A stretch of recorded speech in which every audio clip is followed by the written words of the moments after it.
नमस्कार साथियों, मैं आपका दोस्त बिजनेस कोच डॉक्टर उज्जवल पाटनी। आज का ये शो अनूठा है क्योंकि आज आपको इसको बीच में स्किप करने पर इतना बड़ा नुकसान होगा कि आप सोच भी नहीं सकते। क्योंकि आज की कहानी एक ऐसे स्टार्टअप के बारे में है जिसमें रतन टाटा साहब ने 2016 में एक इन्वेस्टमेंट किया। सोचा छोटी सी कंपनी है, आईवीआर बनाती है, चलो इन्वेस्ट कर लेते हैं। लेकिन देखते ही देखते इस कंपनी ने रतन टाटा साहब के टाइटन आईवीआर ब्रांड को पछाड़ दिया। महज पछाड़ा नहीं, 5x हो गई और 13 साल में 4.5 बिलियन का वैल्यूएशन हो गया। साथियों, आज के इस शो में आपको मिलेगी डिस्ट्रीब्यूशन की स्ट्रेटजीज, कस्टमर एक्विजिशन की स्ट्रेटजीज, ब्रांडिंग की स्ट्रेटजीज और जाने क्या क्या। आगे बढ़ने के पहले आपको बता दूं, उज्जवल पाटनी यूट्यूब चैनल पर आप ये केस स्टडी देख रहे हैं। सब्सक्राइब न किया हो तो कर लेना और कर लिया हो तो बेल आइकन दबा देना। आप सोच रहे होंगे कि ऐसा कौन सा ब्रांड है जिसमें टाटा ग्रुप ने पैसा लगाया और उसने टाटा ग्रुप को पछाड़ दिया।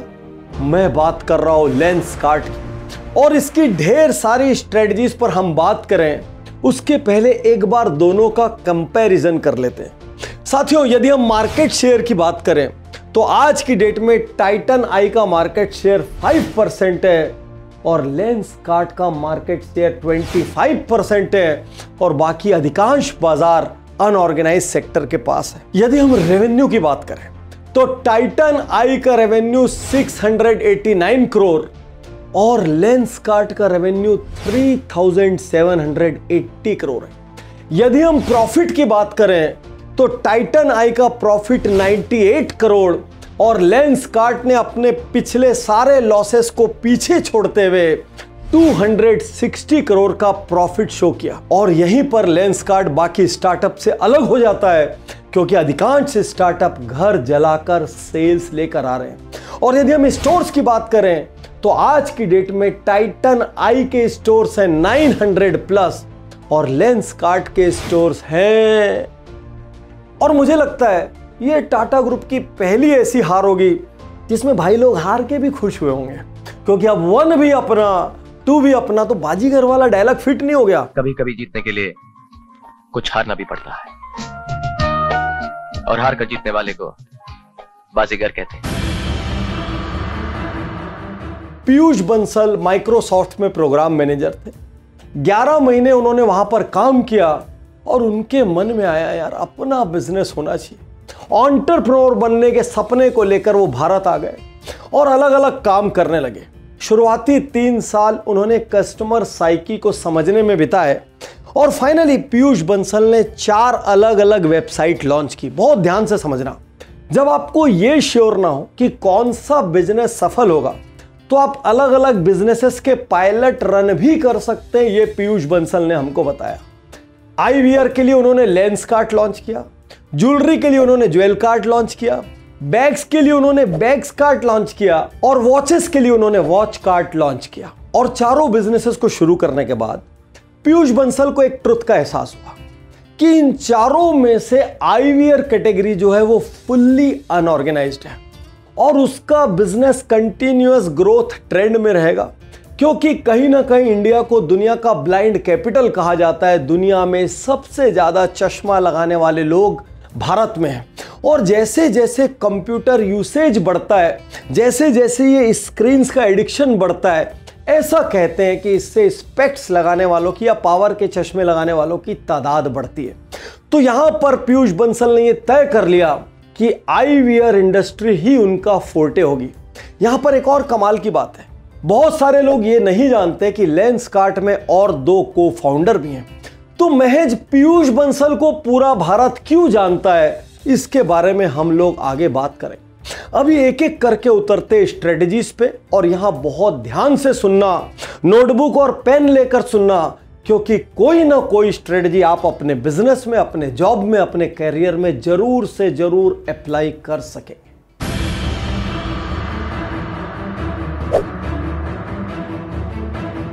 आज पीयूष बंसल को पूरा भारत जानता है और मैं चैलेंज करता हूं कि शार्क टैंक से जितनी पॉपुलैरिटी पीयूष बंसल को मिली उतना वो 100 करोड़ का एडवर्टीजमेंट देकर भी नहीं ला सकते थे। घर घर में शार्क टैंक के माध्यम से ये सब जजेस घुस गए, घर घर में बच्चा बच्चा इनको जानता है, और वो भी एक प्रोडक्ट सेलर के रूप में नहीं, एक रोल मॉडल के रूप में, एक आइकन के रूप में, एक इन्वेस्टर के रूप में, जबकि इनकी वैल्यू उतनी बड़ी नहीं है। जो पैसे इन्होंने शार्क टैंक के माध्यम से अलग अलग स्टार्टअप्स को दिए वो पीनट्स हैं, और उसके अगेंस्ट जो इन्होंने ब्रांडिंग हासिल की है ना भाई, वो अनबिलीवेबल है। आज हाल ये है कि पीयूष बंसल एक चश्मा लगाकर आते हैं और उसके बाद उसकी सैकड़ों हजारों फ्रेम बिक जाती है। बार बार डायरेक्टली और इनडायरेक्टली वो अपनी कंपनीज का वहां पर शार्क टैंक में नाम लेते हैं, वो भी एडवर्टीजमेंट है। बार बार भारत की करोड़ों जनता सुन रही है Lenskart boat Mamaearth, Lenskart boat Mamaearth, और धीरे धीरे ये प्रोडक्ट उनके जेहन में उतरते चले जा रहे हैं।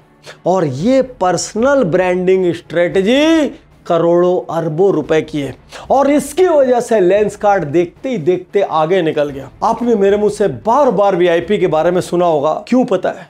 क्योंकि वहां पर ऐसे ही पर्सनल ब्रांडिंग की हैबिट सिखाई जाती है कि कैसे आपका ब्रांड खड़ा हो, कैसे लोग आपसे जुड़ना चाहें, कैसे लोग आपके लिए पैसे देने को तैयार हों, आपके पास काम करने को तैयार हों, आपके काम आने को तैयार हों, वो आपको रोल मॉडल माने और आपके जैसा बनना चाहें। याद रखिए, कोई भी व्यापार दिमाग का खेल है। यदि दिमाग का विस्तार होगा तो ही व्यापार का विस्तार होगा। इसीलिए आज फिर आपसे कहता हूं, वीआईपी जरूर से जरूर करिए। आज तक बचपन से आप क्या करते आए? जब भी चश्मा खरीदना है, आप पास की किसी दुकान पर गए हैं, वहां पर खूब सारे डब्बे रखे रहते हैं, वो लोग एक एक करके आपको फ्रेम निकाल के दिखाते हैं, आप यूं लगा लगा के एक छोटे से कांच में देखते रहते हैं, और वही सालों से चला आ रहा है। इन्होंने इसको बदल दिया। सबसे पहले लॉन्च किया फ्री होम ट्रायल्स। तो आपको जब नए व्यापार में कस्टमर एक्वायर करने हैं तो एक्चुअली आपको कस्टमर को शॉक करना पड़ेगा। आप उसी मैदान पे लड़के पुराने खाटी प्लेयर्स को कैसे हराओगे भाई? तो कस्टमर्स को शॉक करने के लिए फ्री होम ट्रायल्स गजब का कारगर सिद्ध हुआ। कस्टमर फोन करता और इनकी टीम वहां पर फ्रेम लेके पहुंच जाती। कस्टमर घर में फ्रेम को ट्राई करता, एक फ्रेम रखता और वहीं का वहीं पैसा दे देता। लोग सोच के हैरान हो गए, यार फ्रेम भी घर आ सकती है। Second, free delivery and repair. आपका लोकल चश्मे की दुकान वाला क्या बोलेगा, भाई साहब इतने बजे आ जाइए। आप उसको फोन कर करके पूछते रहेंगे, मेरा चश्मा बन गया क्या, चश्मा आ गया क्या? वो बोलेगा अभी आने वाला है, बताते हैं, शाम तक आइए, कल तक आइए। इन्होंने बोला आपके घर में फ्री डिलीवरी और एक निश्चित पीरियड तक फ्री रिपेयर। अब कस्टमर को और क्या चाहिए? घर बैठे चश्मा आ रहा है, घर बैठे फ्री में डिलीवरी हो रही है, फ्री में रिपेयर हो रहा है। और एक और छक्का, 99 रुपीज में आई चेकअप। अब कहीं आप चश्मा देखने गए, आपने कहा जी मैं नंबर चेक करा के आता हूं, फिर आऊंगा। अब कस्टमर फिर से आया नहीं है, क्या ठिकाना? वहीं पे इन्होंने आई चेकअप की यूनिट्स लगा दी। अब वहां पे 99 रुपीज में आई चेकअप होता है, वहीं का वही नंबर मिलता है, और आपको लगता है डॉक्टर को 400-500 देने की जगह यहीं से नंबर ले लो। भला है बुरा है उस पर मैं नहीं जा रहा हूं, लेकिन 99 रुपीज में आई चेकअप की वजह से यूथ सीधा घुस जाता है, वहीं का वहीं आई चेकअप करा लेता है, वहीं से चश्मा ऑर्डर कर देता है। देखिए, कस्टमर सेंट्रिसिटी जिस भी ऑर्गेनाइजेशन की होगी ना, वही जीतेगा। कस्टमर को इतना डिपेंडेंट कर दो अपने ऊपर कि वो आपके सिवा कहीं जाने की सोचे ही ना। अब लास्ट बात क्या आती है, जब बहुत सस्ते का प्रचार हो, बहुत इजी का प्रचार हो, तो लोगों को लगता है एक्सपीरियंस भी डाउन होगा। यहां पर इन्होंने बहुत यूनिक स्ट्रेटजी अपनाई। चाहे कस्टमर गरीब हो या अमीर, चाहे वो 500 का चश्मा लेने आए, चाहे 25,000 का चश्मा लेने आए, प्रीमियम एक्सपीरियंस टू ऑल। हर कोई अंदर घुसेगा, वैसे ही ग्रीट होगा। तो सब चीजों की परसीव्ड वैल्यू इन्होंने हाई कर दी और टैगलाइन रख दी 500 रुपए से चश्मा। और शायद यही कारण है, देखते ही देखते इन्होंने टाइटन आई को अपने एग्रेसिवनेस से पछाड़ दिया। किसी भी व्यापार में असली मजा तब है जब एक कस्टमर दूसरे कस्टमर को भेजे, तीसरे कस्टमर को भेजे, चौथे कस्टमर को भेजे, कूद कूद के भेजे। तो ऐसा क्यों हुआ? शुरुआती दिनों में इन्होंने कस्टमर रेफरल प्रोग्राम लॉन्च किया। अब उसमें जब भी कस्टमर अपने कॉन्टैक्ट्स को सिंक करता था तो कस्टमर को 50 रुपया 100 रुपया मिलता था। अब यूथ उस 50 रुपये 100 रुपये के चक्कर में मजे से कॉन्टैक्ट दे देता था। खास बात आपको बताऊं, आप आश्चर्यचकित हो जाएंगे, लेंसकार्ट ने महज 6 महीने में 200 मिलियन कस्टमर्स का डेटाबेस क्रिएट किया। और सोच कर देखिए, इस 200 मिलियन के 1% को भी वो अपनी डिजिटल मार्केटिंग से, कॉल सेंटर से कन्वर्ट कर ले तो 2 मिलियन कस्टमर्स होंगे। बड़ा लेसन, बड़ा सवाल, क्या आपके व्यापार में कस्टमर को कोई बेनिफिट ऐसा दिया जा सकता है जिसकी वजह से वो आपके यहां दूसरे कस्टमर्स को रिफर करने में अपना बेनिफिट देखें? और यदि आपने अपने व्यापार में ये फॉर्मूला पैदा कर लिया तो आपको कस्टमर्स की चिंता करने की कोई जरूरत नहीं। खतरनाक मार्केटिंग स्ट्रेटजीज जिसने एक बार में बाजार को हिला दिया। आप सोचिए, एडवर्टीजमेंट आना शुरू हुआ, फर्स्ट फ्रेम फ्री। अरे भाई, चश्मा फ्री, यानी आप हमको सिर्फ कांच के पैसे दीजिए और फ्रेम फ्री में लेकर चले जाइए। कुछ फ्रेम्स इन्होंने फ्री कर दी क्योंकि आजकल 600 से लेकर 30,000, 40,000, 50,000, 60,000 तक के लेंस आते हैं और जिनमें हैवी मार्जिन है। आजकल सिंपल लेंस आते हैं, प्रोग्रेसिव लेंस आते हैं, आजकल अलग अलग कोटिंग वाले लेंस आते हैं। और याद रखिए, जब आप कस्टमर को एजुकेट करते हैं ना, उसको लगता है यार आई इतनी सेंसिटिव चीज है, अच्छा कांच लगाना चाहिए, तो फ्रेम कर दी फ्री और सारी कमाई कर ली लेंस। शेक्सपियर ने कहा, नाम में क्या रखा है?